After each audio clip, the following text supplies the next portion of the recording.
The journey you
I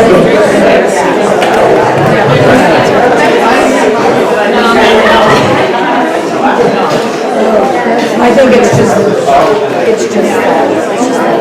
welcome.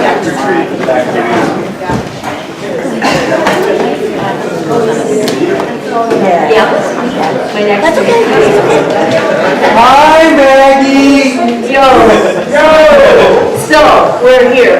Yay. Thank you, Gayle. Okay. So good evening and good evening, Santa Cruz for Bernie.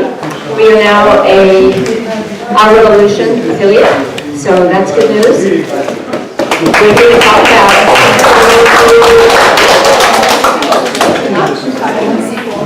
Yeah, we're also a 501c4. That just happened. Woo! So we're moving along. And we're here to talk about housing tonight. We're here to talk about the housing crisis. 10 years ago, a one-bedroom apartment in Burlingame was $225, and today a 300 square foot studio apartment is $2,225. So what happened? Google happened, Amazon happened, Facebook happened, the Silicon Valley happened. So we are in a crisis now, and this stuff hasn't even happened. Google is planning on building a 20,000 person campus in San Jose. And Adobe is planning on building an additional 7,000 person campus. And right now, hang your heads, Amazon is negotiating with the city of San Jose to build a 50,000 person campus in San Jose. So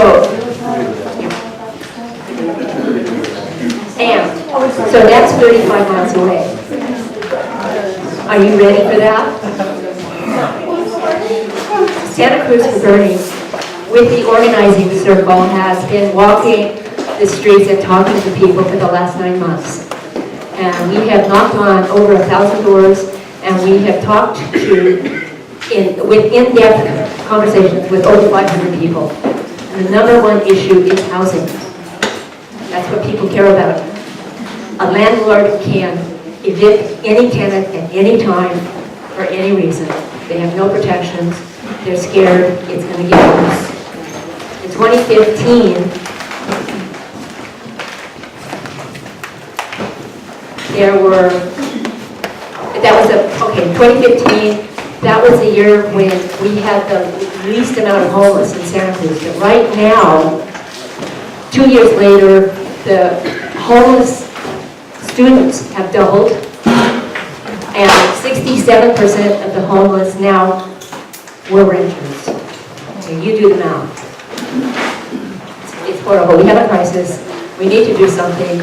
We need to organize together. We're going to talk about how we can organize together. We did that for the Bernie campaign. We did that for the brand new council campaign, and we're going to have to do it again. Everybody's going to have to buckle down, and we're all going to have to get out the streets, and we're going to have to work. So, yes. Yes. So we'll talk about that later. But right now, I'm going to have Marianne come up and introduce our guest for tonight.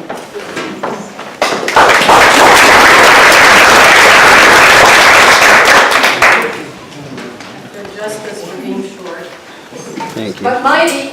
Mighty. Now I can't read. But, okay, so I'm Marianne Rocky. I'm the co-convener with Maggie of Santa Cruz for Bernie. And I'm so glad to see you all here. This is exciting. I have the honor now of introducing our keynote speaker for tonight's meeting, and that is Gayle McLaughlin, who is also known as the Bernie Sanders of the East Bay. She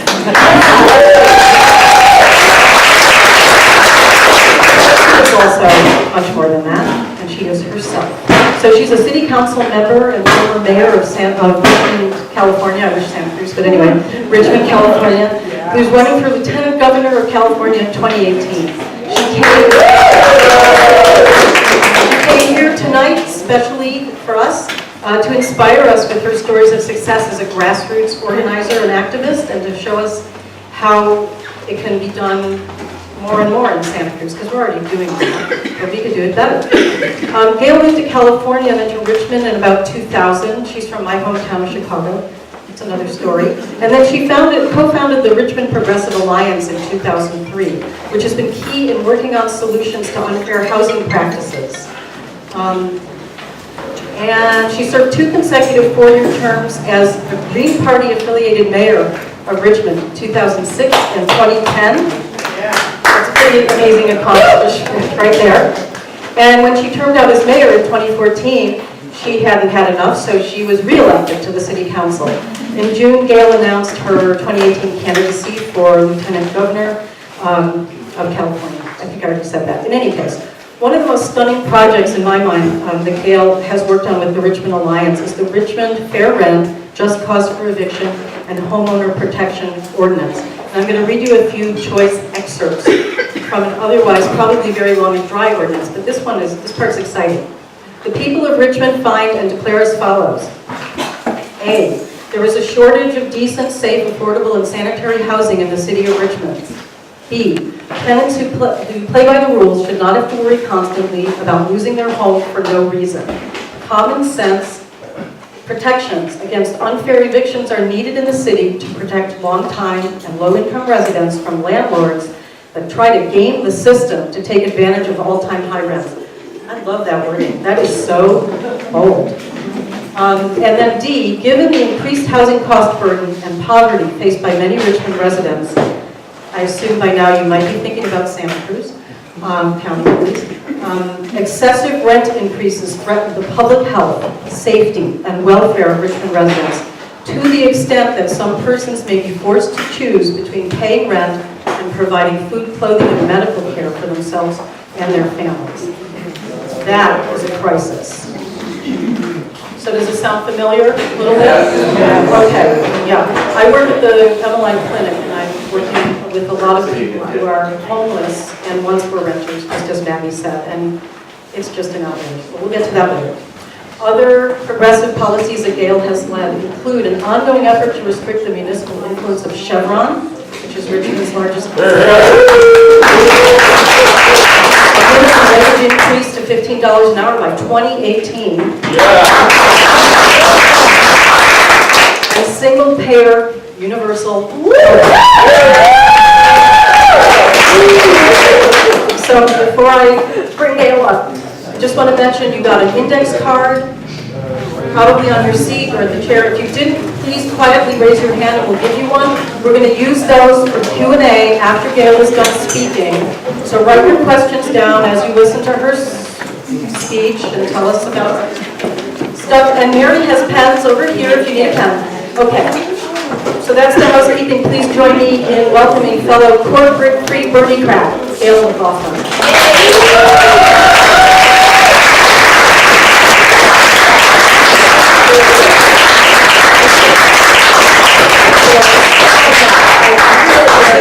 Appreciate having the opportunity to be here today.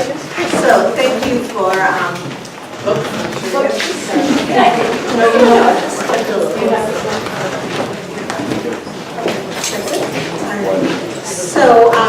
I just really am glad that you invited me and great to be here among like-minded people. Santa Cruz for Bernie is one of the many ORs, and I'm so glad that you're one of the bigger ones, I might add. So you're obviously a great organization, and I'm so glad to be here. So as was mentioned, I'm going to share a little bit about our work in Richmond and how that led to my campaign now for Lieutenant Governor. And I'll focus on the rent control ordinance, but I also want to share some other things as well. So let me start out by saying you've already heard that I'm the two-term mayor of Richmond, California, and I was the first corporate-free council member of the Richmond Progressive Alliance. That was back in 2004. That was the first campaign of the Richmond Progressive Alliance, and I ran and won 4 campaigns in Richmond, 2 for mayor, 2 for council. And all of them were without any corporate money. And others have won as well. So that's key, because that is, and we know Bernie ran without corporate money. So that's really the way we separate the corporations from the people and the people's representatives. So let me start out by telling you what the Richmond Progressive Alliance is. It's an inclusive, diverse, year-round, corporate-free progressive organization who runs candidates for office without any corporate money. And before the RPA came about, we came about in late 2003, the entire city council was in the hands of Chevron. They were either purchased by Chevron or intimidated by the oil giant. So we realized we had, some challenges on our hands. And so we were activists, focusing on different issues of the city. And we decided to come together regardless of party affiliation. Some were Green Party members, some were Progressive Democrats, some were Peace and Freedom Party members, some had no affiliation. And we came together based on our progressive values. And we ran a couple of candidates in 2004. I won. I was the only one out of our two-person slate. But it got us going. And then the RPA kept going after I was elected, and not just in election years, because you have to build a local movement, and you have to put a permanent structure together. And so the RPA stayed going forward, and we made sure we kept bringing in new candidates. And as of November 2016, the RPA has won 5 corporate-free council seats out of 7.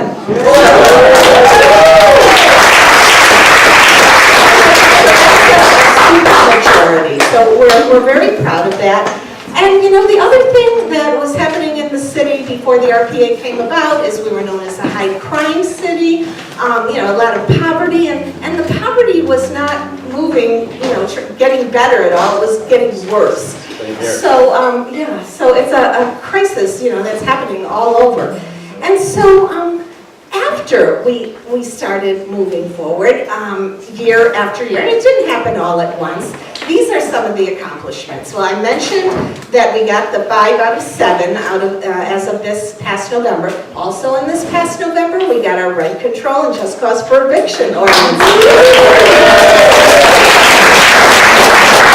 The first new rent control law in California passed in over 30 years. So we really worked hard, and we had wanted to pass rent control, back in 2004, but we never had the votes. But we came to the point where we had the votes on the city council, and this was we only had 3 RPA council members. I was mayor. Well, actually, by that time I was a council member. We had 2 other RPA council members, and we needed 4 votes, but we were able to get 1 other council member who, sometimes allied with us to support rent control. So we got it passed from the city council. And then the California Apartment Association immediately started getting signatures to overturn that. In the 30 days before the ordinance became law, they got enough signatures by lying to the community, saying,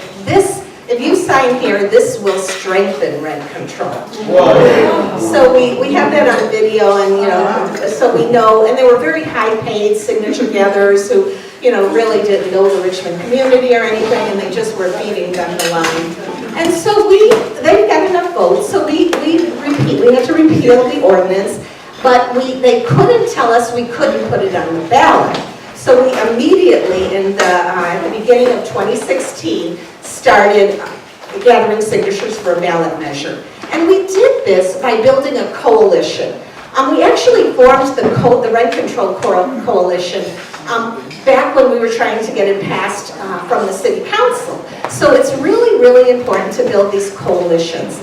And we were able to get 19 organizations. They're not all tenant related. We had tenants together, of course. We had RPA, we had ACE, the Alliance of Californians for Community Empowerment, and some environmental groups, and we had an urban gardening group, disability groups.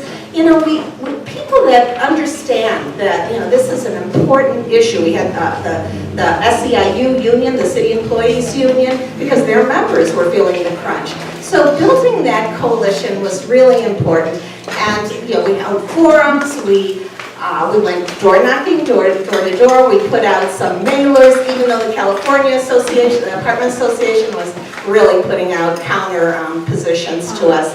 But we passed it in November because the people of Richmond trusted us. When we went door to door, we had the authentic conversations, and people were like, "Oh, of course we want rent control. This situation is out of control." So we were able to pass it. So that was a really, really big thing because we wanted to do it back in 2004. It took us a while to really be in a position to do so, and 2/3 of the Richmond community voted for it. So,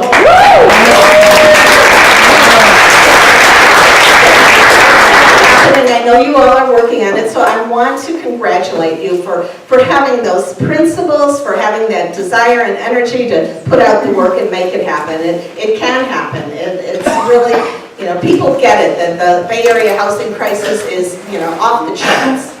So let me share some other things we were able to accomplish in Richmond because of our RPA organization and also because of the RPA elected officials. We were able to pass, and this has already been stated, the minimum wage up to $15 an hour. We were also able to reduce crime dramatically. In the 8 years I was mayor, we reduced homicides 75%.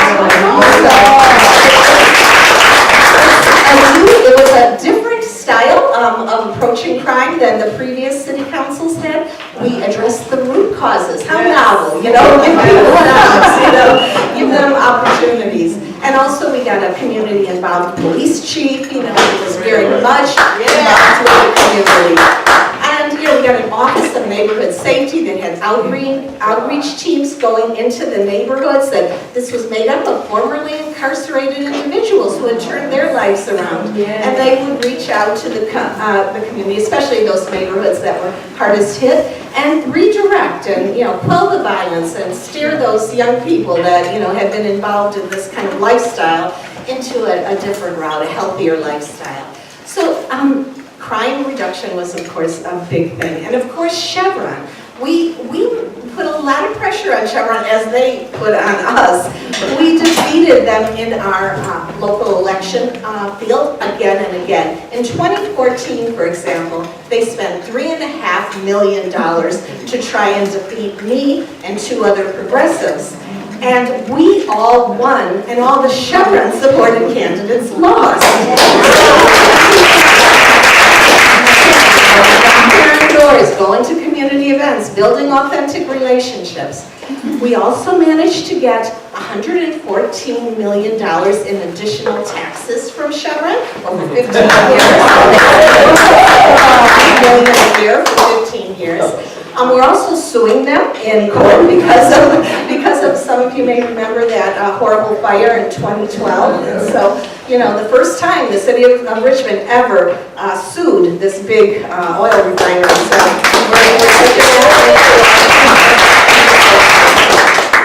other things we have are like we're a part of a community choice aggregation program where 85% of our residents and businesses get their electricity from cleaner, greener, and cheaper sources of energy. So, this is a very important thing. Homelessness was talked about. Well, one of the first things, I think it was 2005 actually, we decriminalized homelessness in Richmond. Without being cited. We have a homeless task force. We're still, of course, having to do more for this, as we have to do more for crime. Everything is in process, but a major transformation took place. We stopped an urban casino. We defended our public schools. We're a sanctuary city, so we defend our immigrants. And we actually sued the Trump administration because of its policies against immigrants and sanctuary cities. So there were other things, but let me segue at this point to after November, and we had made some substantial accomplishments, and now we had control of the city council. People were saying, how did you do it in Richmond? How did this happen? So we started giving presentations. I was one of the key presenters, but others as well. And sharing our story, just like I've been sharing with you. And what happened was people were very receptive and started forming their own progressive alliances. then it became clear to us that, maybe our message would go farther, and maybe we'd have a larger stage for this message if we ran a statewide campaign for a statewide election. So I decided I would take on this campaign for Lieutenant Governor of California, and the purpose of it is really essentially an organizing campaign, because we need these progressive alliances and we need to network together. Richmond needs other progressive alliances need Richmond. We're all stronger when we connect. And of course, in the meantime, Bernie Sanders came along and in 2016 ran a fabulous campaign. And so the RPA became an OR affiliate. So, it's now just like you are, an OR group. So it was clear that Bernie was someone who was having the same vision that the RPA had. He actually came to Richmond in 2014 and had we hosted him in the Richmond Auditorium, and he endorsed me and the other two progressives running for office. It was great to have his endorsement. And then later in 2016, he endorsed our two other candidates. So all 5 of the council seats we won were endorsed by Bernie Sanders. We're thrilled with that. And I was a Green Party member, as was mentioned, and I switched my party registration to NPP, no party preference, so I could vote for Bernie, because you could vote in the Democratic election if you're NPP. And so I decided to stay no party preference as I move forward. This way, if Bernie runs in 2020, I can vote for him again if he runs as a Democrat. And of course, I believe in my candidacy, I can reach out to people of all different parties, progressive Democrats, Green Party members, those who have no party affiliation. So my campaign, I mentioned, was first and foremost an organizing campaign. And I'm encouraging people to build local political power, like you're en route to doing with your rent control work and other issues I'm sure you're working at. And to build this local political power by coming together as an alliance or a coalition or an organization, and you're already, I'm sure, have many organizations in addition to your OR organization, and run candidates for local office without corporate money. So I'm encouraging that up and down the state. And the end result of that, I believe, will be that a network of progressive alliances, progressive organizations throughout the state. And my campaign is an effort to connect that, to help that networking go forward. Another purpose of my campaign, of course, is to raise statewide issues, because not everything can happen on a local level. There are some issues that need statewide attention. And so those issues are issues that I'm raising in my campaign, and some of them are things like single-payer health care for all. I was in LA about several weeks ago, and I marched with a group of organizations marching to Speaker Rendon's office. Speaker Rendon is, of course, the Assembly Speaker who shelved SB 562. So we were marching to his office, and I had an opportunity to speak at the rally and call on Rendon to put it back on the table. We need this now, and we need to discuss it. How can you make it better if it needs to be made better, or how can you even discuss, plugging some holes in it that they're saying it has, if you don't even have it on the table? So I put that forward. He, of course, was not anywhere to be seen, but myself and the whole march there, which was, hundreds and hundreds of people that were doing that, were making that, well known to him. And I raised the point that this is what happens when you have corporate-dominated candidates, candidates that take corporate money. They get into office, they say one thing, and then when push comes to shove, of course they have all the insurance company money, they have, hundreds of thousands of campaign contributions from pharmaceuticals and insurance companies. They're going to, follow that path and do what their corporate donors expect them to do. So that's another reason why we have to have corporate-free elected officials, so that once they're in office, you can count on them to serve the country.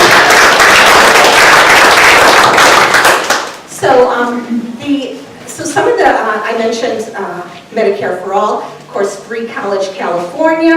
I want to see Prop 13, as I'm sure many of you do, reformed. It's supposed to be for working people, for seniors, for people in need, and they were just average people. And instead, there's this huge corporate loophole, so we have to close that. We also need a progressive millionaires tax, so that for each $1 million that someone brings in, they have a higher percentage of additional taxes they must pay. Also an oil extraction tax. We're the only major oil producing state in the nation that doesn't have such a tax. So what we need is to have that tax money, and we don't want any more oil extraction, and we want to stop it from going further, but as long as it's there, and we want to stop it as soon as possible, but as long as it's there, we want that money to come for Californians, and we can put that money into solarizing the whole state. And so there's ways that we take that and help move us further to address the climate change crisis. Other issues are things like defending our public schools, of course, banning fracking. We need to have a sanctuary state. We need to, and now to get back on the housing issue, we need aid to cities for affordable housing, incentives for affordable housing. And maybe we should start taxing those luxury developers, those luxury housing developers, and give some tax incentives for the nonprofit affordable housing groups. So we need to do that, and we need a public bank in California.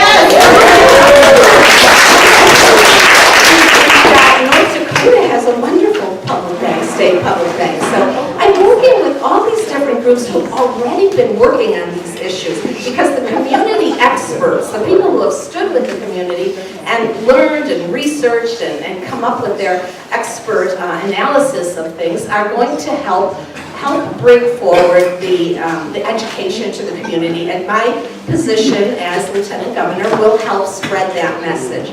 So not only am I spreading the message as a candidate, but once I win, and I am running to win, I will continue to organize, as an elected official, in the capacity of my work as a Richmond elected official, I organized. I set the tone in the city for community empowerment and rallies and momentum, and that's what I'll do as Lieutenant Governor as well. I'll work with all of you, those on the issues that are important, and we'll have rallies and press conferences and bring people together and have the press there, so they're spreading the message further, and we'll get these issues done so that we don't have corporations running over our state. Right now, if you go to Sacramento, the corporate lobbyists are in the halls of our state buildings, day in and day out. And when these big bills come up, they are there. I mean, I've talked to some assembly members who say, okay, well, today's the day they're going to be filling up the corridors. So we've got to stop that. We've got to denounce it. We've got to have someone that'll take the lead in denouncing it and bring the community together so that it's clear that we have the numbers.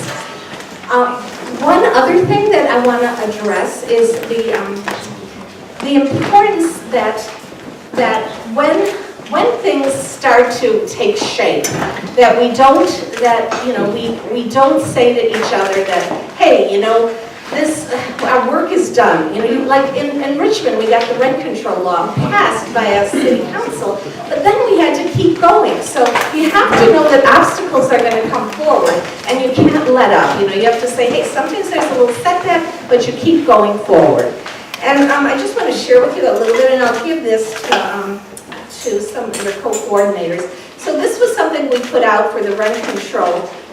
Actually, this was something put out by two of our candidates. Here's our two latest candidates, a young African American and a young Asian American, who both won the top 2 spots of the city council in November, and they both supported the rent control measure. So we bring the candidates and the ballot measure together, so it creates a synergy. And you put out some materials, of course, not as much as the apartment association, but you know that you got the people there. So, and here's a a newspaper that the RPA puts out called the Richmond Sun. You can see it's an article about rent control and some other things, and I'll leave this as well. We have to fundraise for these, you know, and we have some generous individuals. We don't take those corporate funds. So I'm going to, before I say just a couple of ending sentences, I want to say that I will appreciate, and I know you have a process, I'll appreciate your discussing a possible endorsement for me. And I want to share with you that I've got already 8 Our Revolution endorsements, and a few more are on people's agendas for their upcoming meeting. I have RPA as an OR, I have their endorsement, of course, San Francisco Bernie Kratz, I have there as an OR, I have Watsonville OR, I have Long Beach OR, I have, let's see, I have North California for Our Revolution is the name of it, and they're from Mountain View, have their endorsement, and there's 8 of them, and you can see them on my website, which is GayleForCalifornia.org. And Paul, when we get into the Q&A period, Paul will pass around some cards. You'll see my website on there, and please check it out. He'll also pass around some clipboards, so you can sign up to get updates on my campaign. And if you'd like to donate anything, please do. And we have envelopes in case you want to donate today. However, let me end with 2 sentences. So, first of all, you know, it's hard work. I think Maggie said that. You know, we got to do it. It's hard. It's very hard. And we shouldn't be afraid of that because we have the capacity to work hard on behalf of the people. But we should also have fun while we're doing it. You know, I mean, potlucks, that's a perfect example. I had some wonderful chai tea, which was great. So, you know, you gotta have fun at other events too. You know, we all have to take those breathers, have fun, and then get right back to work. And, you know, year in and year out, that's what we did in RPA. You know, one election, we won our elections every year. We at least won one, except 2012. And we lost, both our candidates lost. But we picked ourselves up and started again. And in 2014, we won all of our candidates again. So that's what you do. You pick yourself up and you start again. So my final sentence is, I guess I said more than a couple sentences, is we're in catastrophic free-fall time with the Trump administration. Yet, it's a right time for organizing. People are ready to stand up, and they're angry, and they're upset, and we have to channel that energy together. So, today is a time of struggle. But tomorrow, the future is ours. So believe it and let's keep organizing.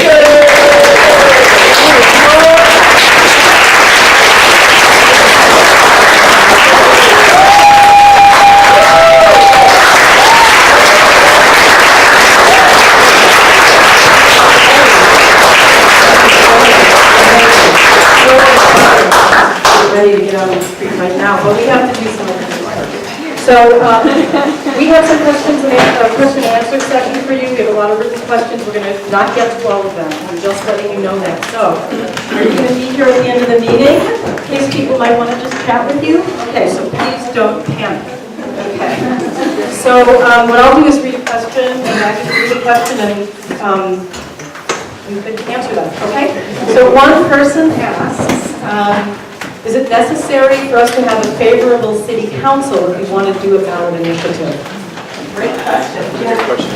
So to do a ballot measure, no, of course. I mean, if you're going to try and get the city to pass a rent control measure, you have to have the majority. But if you're doing a ballot measure, you just have to get the people on your side. And you really can do that by starting early. Start early and make sure you knock on those doors and make sure you explain. And people will say, you know, I was out there knocking on doors and I didn't have to say much. You know, I just said, you know, we're in a housing crisis. And they were like, yeah, tell me about it, you know. So people get it. You just have to be out there knocking on the doors and form that coalition, raise some money, put out a few good mailers, or a couple good mailers and some videos, use social media.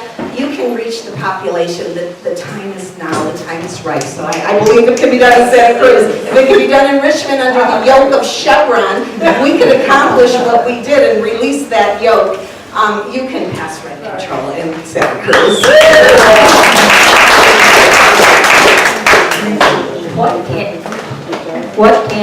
be Lieutenant Governor to, what is your job description? Right. So I talked about the organizing aspect, and part of that is you can make the position into what you want. That's what I did with mayor, a mayor position in Richmond. No other mayors had rallied the community on the issues. But there are some aspects of the position of lieutenant governor, of course, that I would have the opportunity to serve on. For instance, I would sit on the State Lands Commission, and there's some really important things about California land, and drilling and issues that I very much can use that megaphone and, cast my vote in terms of, helping the situation in California. Also, used to have a seat on the UC Board of Regents, and then, allowing students for free college and, debt. Yeah, and for other issues of students, that's very, very important. I'll use that seat, and also for California State University Board of Trustees. Also, a seat on the Economic Development, the State Economic Development Commission, and I'll use that to promote the public bank, without a doubt. Yes. So, and other, aid to California cities for affordable housing. There's some other, so the Lieutenant Governor presides over the Senate, but has a vote when there's a tie. So, but you also have the megaphone there, that you could use that to really make points and such. Also, let's see, if something happens to the governor, or if the governor is out of state, even just out of state, I was thinking, at first I thought it was only out of the country, but it's out of state, then you become acting governor when the governor is out of state. And you don't have to have any affiliation with the governor. You don't run together. You don't even have to have any things, same positions. So, and you have control when the governor's gone. So, people were telling me, some of the California nurses, for example, were saying, well, if single payer doesn't happen, and when the governor goes out of town, maybe you can push it through. I'm sure that would be overturned or something. But I certainly would use that position to do everything I can, and I would make it into first of all, I'd be the first corporate-free lieutenant governor, the first woman lieutenant governor, and I would make that position into something new with all of your eyes.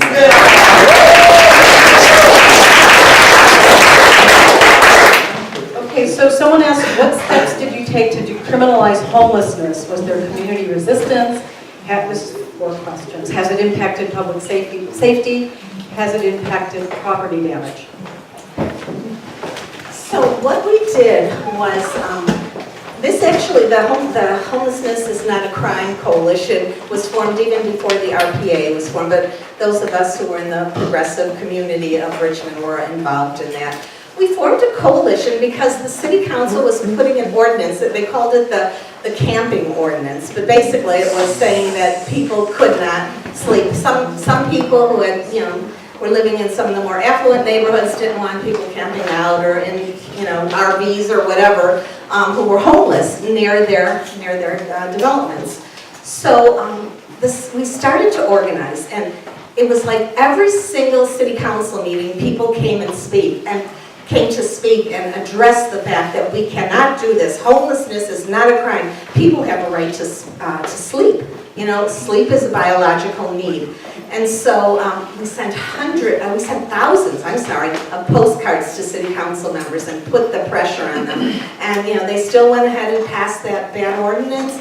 And but they kept, many people in the public kept coming to the public forum. And finally, once I got on the council in 2005, we were able to bring forward the issue again, and by that time we put the pressure on the other council members. There was enough pressure, and with me using the microphone at the dais and the community using the microphone at the public forum, we put enough pressure on the others in the council to amend that ordinance.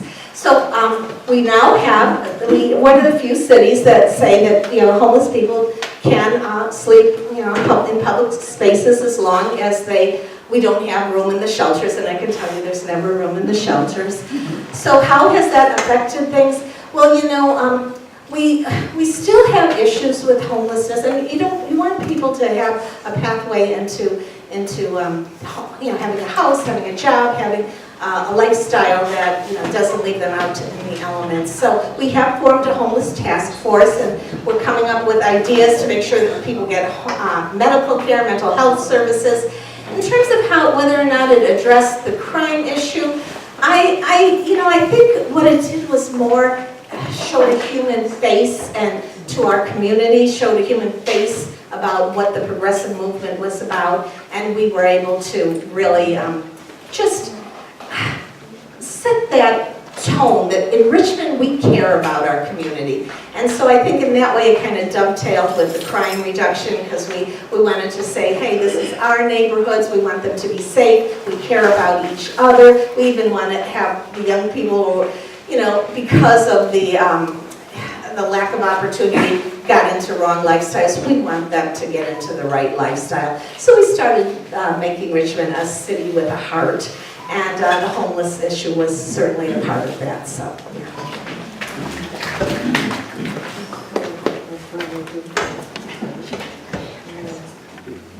Have you addressed the problem of the prison industry? If yes, what was your plan? that is another wonderful question. In Richmond, again, we have coalitions and rallies to stop expansion of jails. We stopped 2 expansion of jails over the time I was mayor.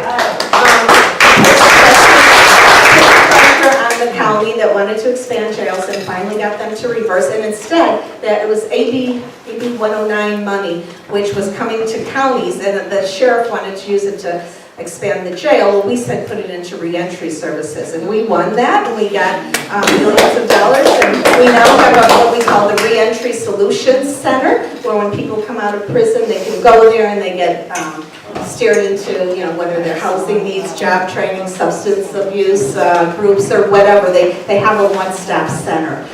We also have We've done a lot of work with reentry services in Richmond in many ways. The Office of Neighborhood Safety is one of those groups that works with those returning from prison. But there was also, I used to visit San Quentin about once every 3 months when I was mayor, and there was a group there called the Richmond, and there still is, the Richmond Project. And they were getting some good projects and returning, turning their lives around in prison, and they would tell me what they needed when they came out of prison. What they needed. Housing was the biggest issue. They need some kind of transitional housing. So, I would share that with the community. We also banned the box.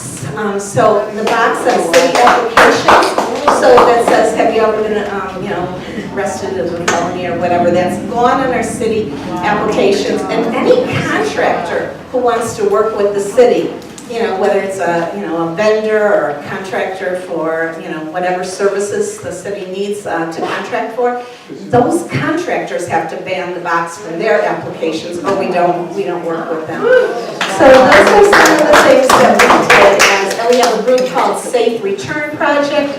We have Cisco is a faith-based group that helps with call-ins. They call into some of those really involved with the violent crime of our city, and they say, hey, listen, the police have, they know you've just been released from prison and they'll be watching you, but they'll give you a pass. They won't be on your trail constantly if you go to this program or if you get involved with this. They give them choices.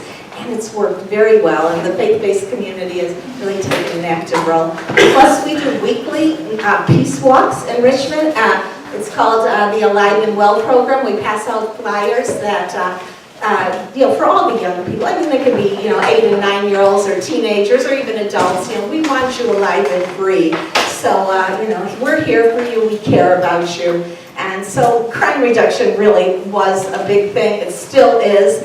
But we went from 47 homicides in 2007 to 11 in 2014. 11 too many, but 11 is 75% less. So unfortunately, Gail's not going to be able to answer every single question, but we do have one last question for you that is very important. Can you help us get in touch with Bernie so that have him endorse our city council candidates, please? I have written him a couple of letters, and I'm in touch with the staff person. I hope to be endorsed by him for this Lieutenant Governor campaign. And just this past weekend, the Vermont Lieutenant Governor, who was a longtime Bernie supporter, long before Bernie ran, and he's actually an independent. He's the only independent Lieutenant Governor in the country, a wonderful person. He came and did a workshop with me at the Soil Not Oil Conference and did a fundraiser for me. So he's a wonderful person. He has Bernie's ear, so I will definitely put in a good word for Santa Cruz for Bernie when I have a chance to talk to him. Thank you so much.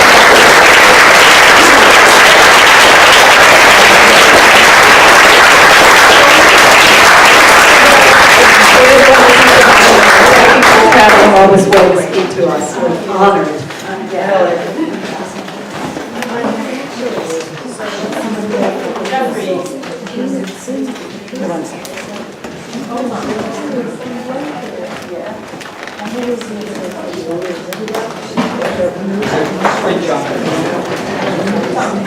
Testing, okay.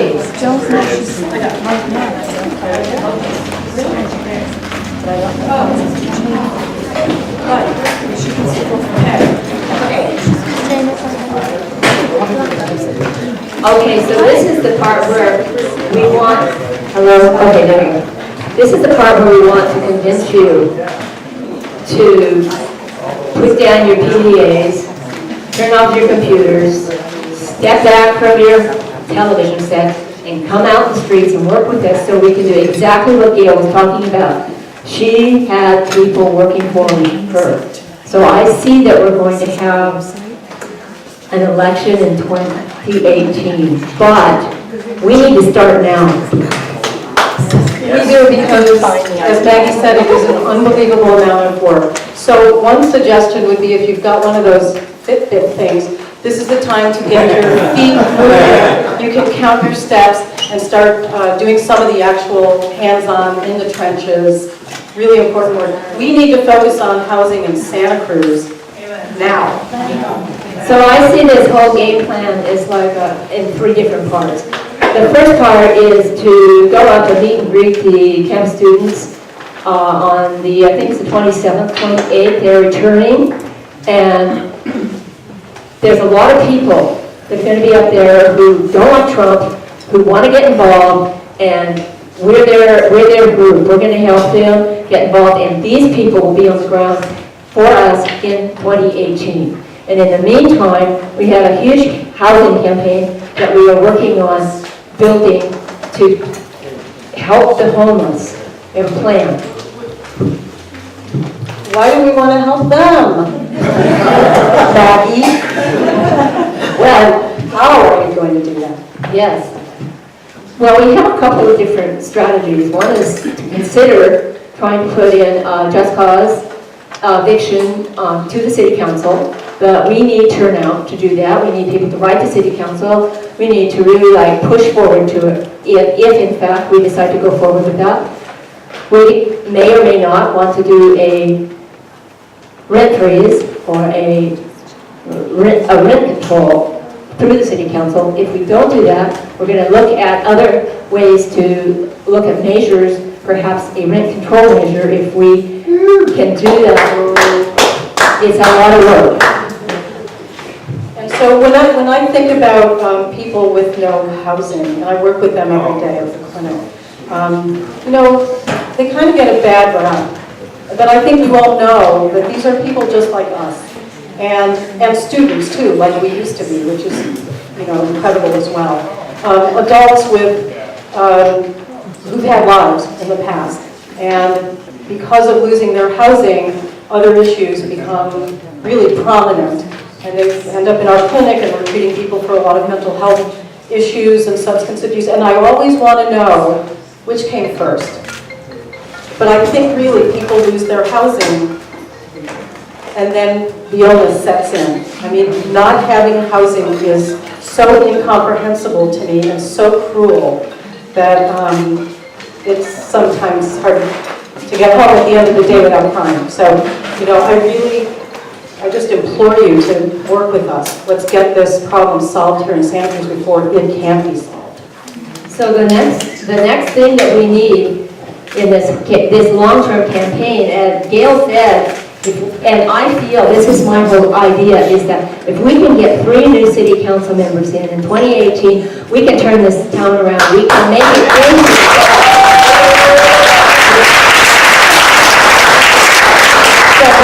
So my question to you is, do you want to be Santa Cruz or do you want to be the Silicon Beach? Right?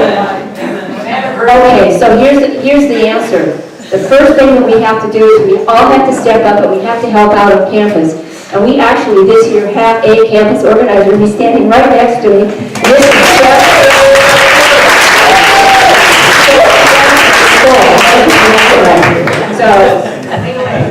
So, hi voters, how's it going everybody?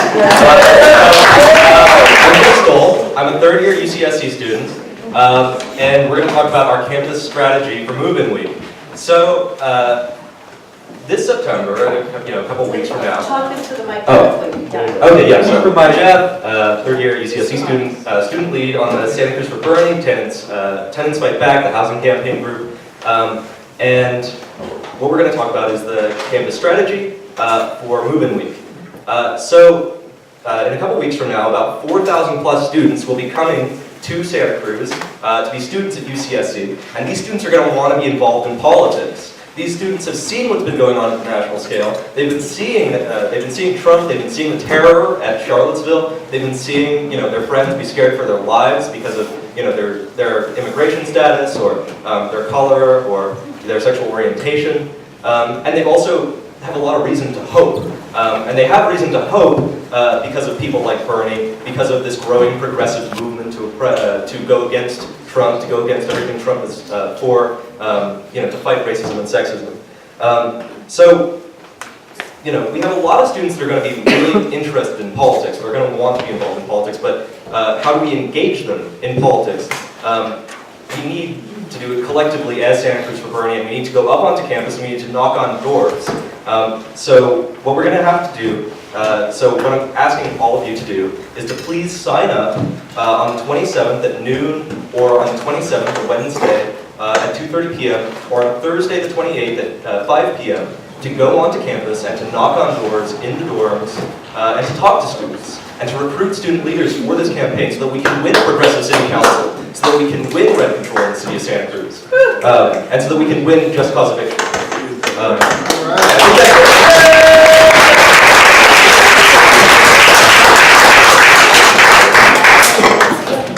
Thank you, Jeff. I'm just going to hold it.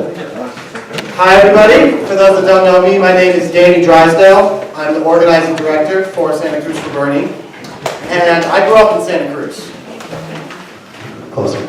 I grew up in Santa Cruz. And I have a deep stake in this city and the future of it. I have watched as houseless people have been forced out onto the streets and then told they're not allowed to sleep outside. I have watched as rents have been raised to the point where I cannot even live within the city limits. I have no plans to sit by and watch as more residents get eaten alive by the market. Amen. Tonight we've heard a lot about fighting for housing and what that can look like. Jeff just spoke about how everyone here can go up to the campus and organize students. But we need to be organizing in the community as well. We need to be organizing tenants, we need to be organizing homeowners, we need to be organizing folks like yourselves to get out and knock doors, circulate petitions, and do a lot of work if we hope to do anything that compares to the Richmond Progressive Alliance. On this note, I have some very exciting news. A broad-based community coalition is exploring a rent stabilization ballot measure for November 2018. Right. Yes. And the thing about it is we need a lot of help. We don't know for sure if it's going to go forward, and a big part of this is we need people power for it to go forward. We need people in the streets doing the hard work that is required to get 8,000 signatures in 6 months, that is required to get, I don't know, a lot of votes, thousands and thousands of votes, and is required to get a real organized base that can keep pressuring the city council to fight for whatever we get passed after it's already won. And as a grassroots group that relies on volunteer efforts, we are expected to bring this people power to the table. We have a room here full of this power. We need to take the next step and get out onto the streets. We need people doing all of the work that I talked about, and right now, I just don't think we're there yet. So what we're hoping for tonight is to get there. We're hoping to get people signed up. We're hoping to not only have you sign up for the campus, but also for the community stuff that I've been talking about. A few hours ago, members of Santa Cruz for Bernie, the Democratic Socialists of America, and other community activists showed up to City Hall, and they brought the crisis to the doorstep of local power. We stood out there with a banner and had speakers talk about what it's like to be a victim of the housing crisis here in Santa Cruz and elsewhere in this country. And we're going to continue to do that. We're going to continue to escalate this crisis and highlight the effects of it on working class people, because we do not believe that the City Council truly sees the crisis for what it is.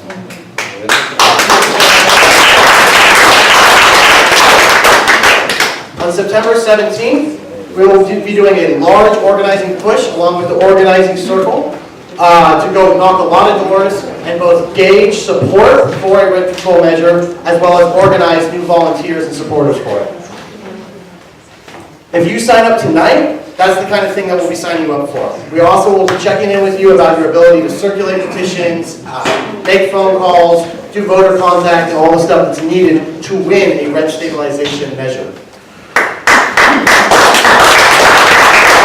If we can bring enough people power to this campaign, we can make a historic win like the Richmond Progressive Alliance won when they made Gayle their mayor, when they won rent control, and when they did so many other awesome things that we heard about tonight. This is why I'm asking every single person here to consider their own stake in this housing fight and sign up to circulate petitions, knock doors, make phone calls, and join in direct actions with us. We need everyone here and far more to take on the organized money we have stacked against us. So sign up for the fight tonight, and let's turn our passion, anger, and outrage into power.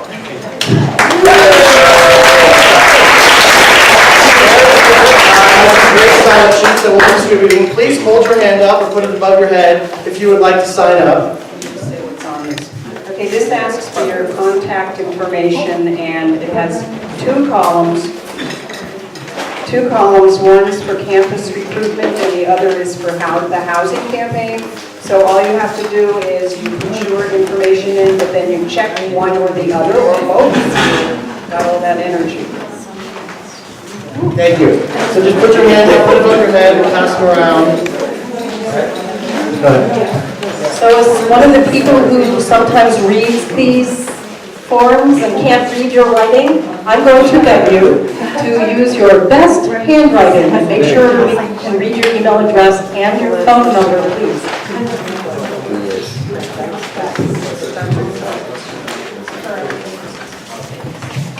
Do a couple of minutes for people to walk around. Can you answer how you're working with the coalition on homelessness? There's all these different groups now working on homelessness issues. How is this connecting? The way I see it connecting, beyond directly working with houseless activists who will be involved in any large housing campaign that we do, is this is addressing one of the root causes of houselessness in this city. But I believe any rent control measure that goes forward, or anything resembling that, will have a lot of the houseless activist community as part of it. We're not really taking questions tonight. You go ahead. We also need, as we consider whether to go forward with the rent stabilization campaign full on, we're also going to need some assurances that we'll be able to raise the money to make it work. So, and we expect to be outspent like 10-1, but we still need the one. We still need like $80,000 to their $100,000. So, if anyone here would consider making a pledge, your pledge would say, yeah, if we do this, then I'll pitch in, $100 or more. Please talk to me and we'll get you written down. Are you passing something around? Just talk to me. Excuse me, I had a question for Gayle, which the host committees told me they refused to ask the question. Can you just hang on till after the meeting? No, because it's important that everyone hear the question. They're not just one person. Yeah, but they're running a meeting. So we're running a meeting that I've asked you already, so just... Yeah, but you told me you would not ask my question whatsoever, so I'm being shut down. I submitted it in writing. You can say that, but I didn't get to all of the questions, and I'm sorry, and I did offer you the opportunity to speak to Gayle after the meeting. That's not what I was. That's where I'm stuck in the same situation. Yeah. Really quickly, I want to answer a quick question that was brought up to me. People are wondering whether this will be a city or county housing campaign, whatever the ballot initiative looks like. Right now, we are working on the city. I am not a city resident. I know some people in this room are also not city residents. I've actually never lived within the city limits. I still see taking power in the city, building power in the city, passing progressive reforms in the city, and having a progressive city council as the most surefire path to building county power and eventually having a very progressive county board of supervisors. Countywide housing ordinance or something like that. So, that answers that. Now, really quickly, I want to talk a little bit about... Everyone, keep speaking your attention. I want to talk about money, and I know a lot of people here are willing to give their time and energy, but not everyone here is able to do that. And some folks prefer to invest in progressive movements by donating small amounts of money to keep us along. Like Gayle, we do not take any corporate money. We pay for my small stipend every month as the one staffer purely through small donor contributions. So I am out here asking folks to invest in me as a leader or organization, as a grassroots group that only makes money in this way by becoming a monthly donor to Santa Cruz for Burning. Mary will be hanging around somewhere here. You can sign up to be a monthly donor. It's actually very easy. And I know we don't like to organize money in these spaces, but it's an extremely important thing if we're going to continue doing this work. Hi, all. Okay, there is a request that as many people who can to try to donate monthly, please. Even if it's only $1 or $5 or $10, this will make a difference. There are organizations that I worked with back east when I went to training back there, who have $40,000 a year coming in because their members are giving $1, $2, $3, $4, $5. So if you can give monthly, please do so, and you can sign up with Mary, who is somewhere. Right here. Okay, Mary's in the back by the clock. Okay, that's it.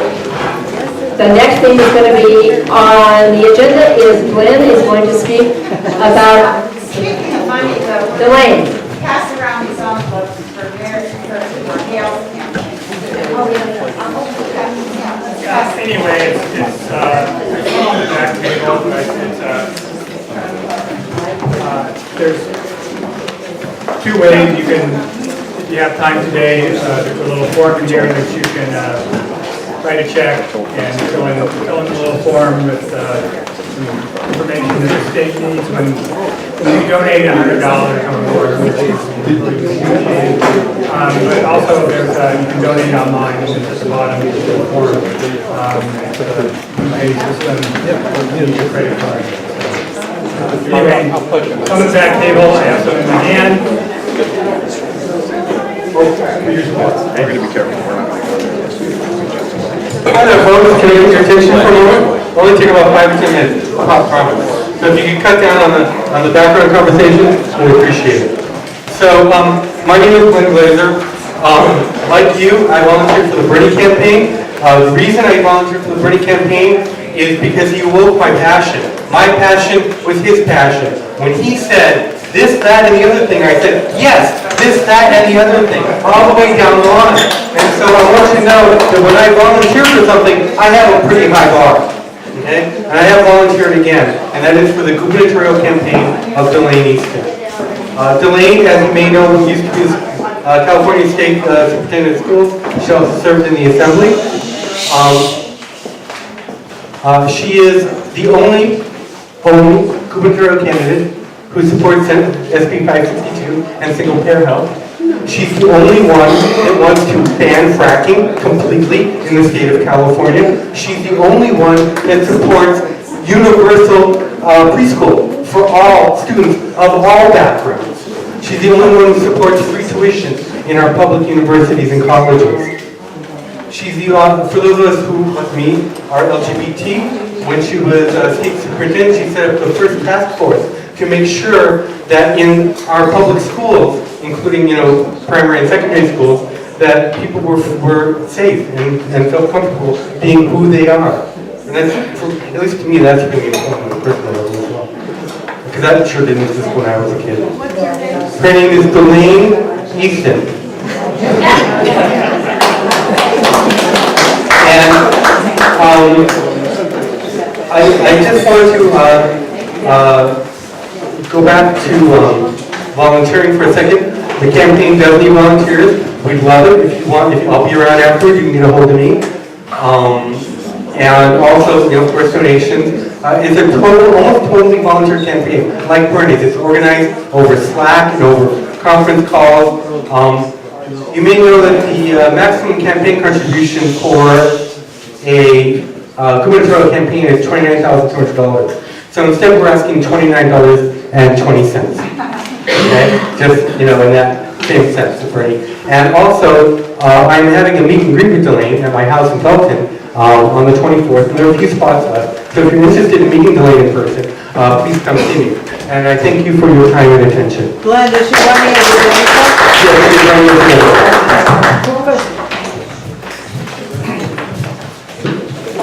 Hi, my name is Stanley Sokolow.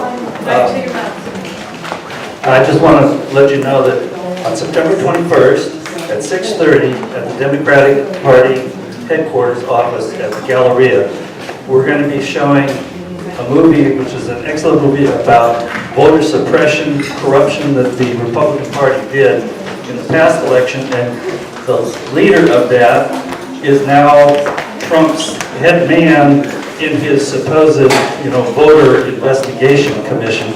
And, pardon me? For voter fraud.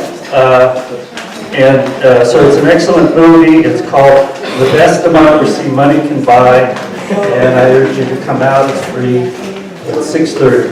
Thank you.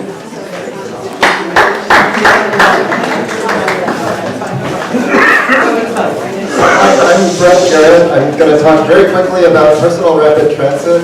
I claim it's on topic because every conversation about affordable housing becomes a conversation about traffic and traffic jams and too much parking.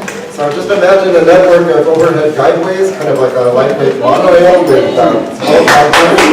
You go to the station, you board at your convenience, not stuck to a bus schedule, tell the system where you want to go, and it takes you there. Perfectly safe and fast and very low carbon, low emissions. That's personal rapid transit, a better transportation system which could be solar powered, no emissions. Let's get it done in Santa Cruz. Easier to build affordable housing, it will resolve a lot of rail corridor arguments.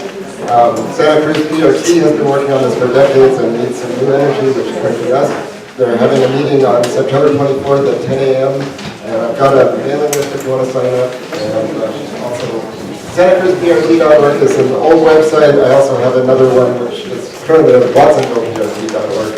It's probably not where it's going to really be, but thank you. Thank you. Okay, last speaker tonight is Lily Rubber.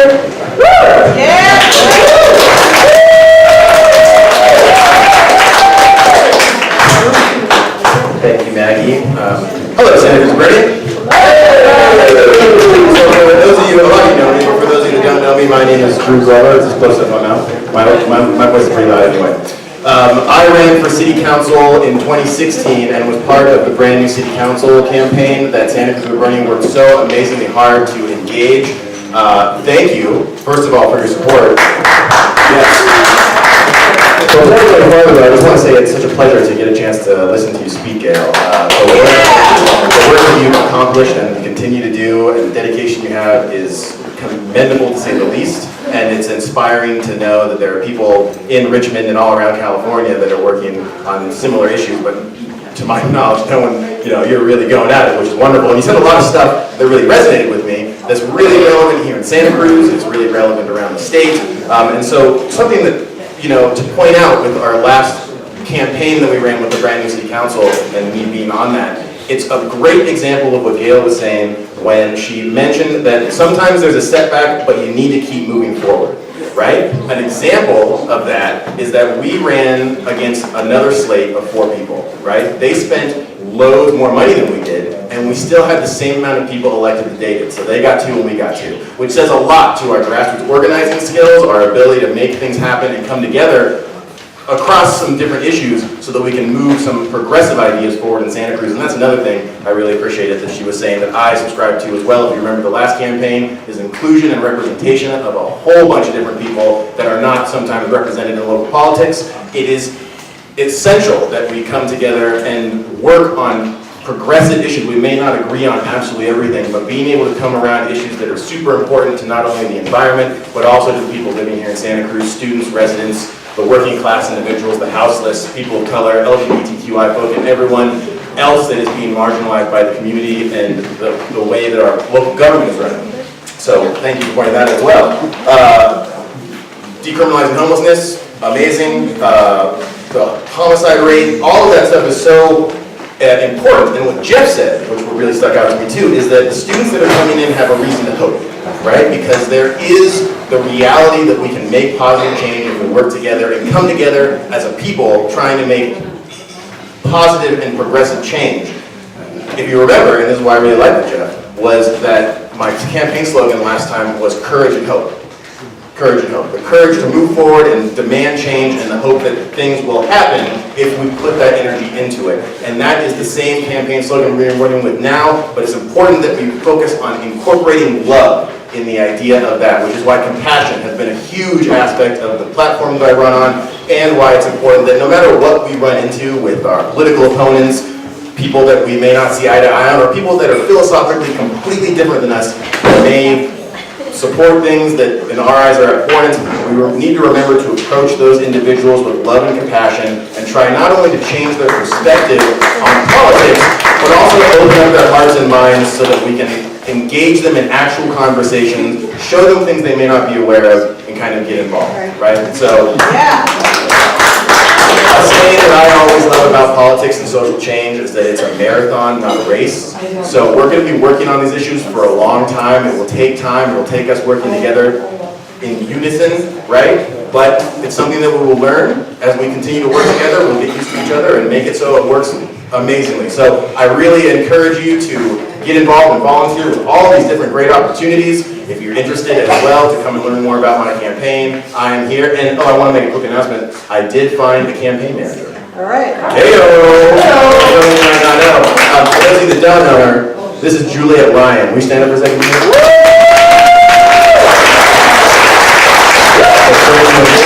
Student at UCSC, which is great, and we're going to be working to make some positive change. So I know we've been here for a long time.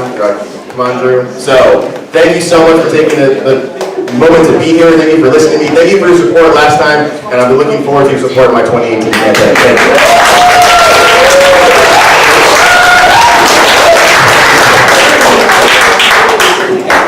Thank you so much, Drew.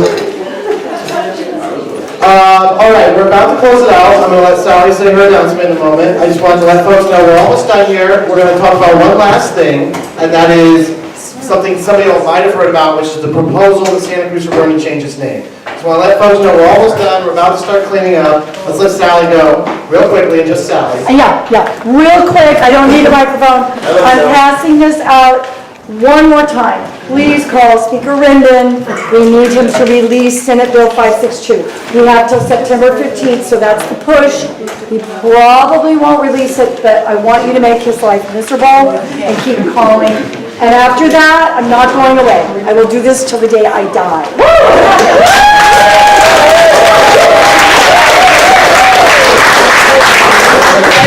All right. So just to close this out here, I don't know how many of y'all heard about this, but recently the steering committee of Santa Cruz for Bernie was talking about doing a name change. We were even considering voting on a name change at this meeting. We eventually pulled back from that because it was a little bit too rushed, and we didn't really like the names that were coming out. So what I want to talk about real briefly is just why I would like to see our name change. And this is not me speaking on behalf of the organization or on behalf of anyone else. This is just my own personal take on the matter. I was a full-time Bernie volunteer for many months. Those of you that know me know that. I organized with him in 5 states. And organizing literally saved my life. And I started organizing because of Bernie. So I'm somebody who has supported Bernie for a long time and who sees him as the reason that I am here today. However, as the political climate changes and stuff, I think that we as a group need to transform with it. And while Bernie woke a lot of people like myself up to this fight, and he really heightened the visibility of a social democratic platform, and even words like socialist and revolution, he was not the first person to start this fight. It started a long time before him, and will continue a long time after him, as I hope this organization will as well. I mean, after he's done fighting. So I see a name change as a possibility for a new step for this organization, as a possibility for us to broaden our horizons and think about running more than one campaign, doing multiple things at once, instead of just being a group that is named after Bernie. So what this process will look like, very likely, is some sort of online submission service that we'll set up soon, and you all can find on the emails and on Facebook. And we will start taking names online. We'll just start collecting names from the membership. We want all of you to dig deep and think of a good name, ask your friends for a good new name, and we're going to take in a lot of names. And then we're going to start narrowing it down online as much as we can. And hopefully at the next general membership meeting, we have a list of names that we can all vote on. And then if we like the one that wins, we can vote and change our name. So nothing's set in stone. Everyone will have a chance to vote to keep the old name if they like it. But that's kind of my take on the matter and where we're going next with that. So now we're going to close it out. I want to ask everybody to please, when you're done, pick up your chair, bring it into the back, help clean up food, help anyone that can't get their own chair, and let's make sure we leave this place cleaned up. I believe one more lovely song is going to be played. Really quickly though, before the song, I want to close this out with a chant. So I can't clap myself, as you can see, so I hope you all pick up the clapping for me. But real quickly, well no, I mean, it'll hurt, but I can clap. So, with me now, I believe that we will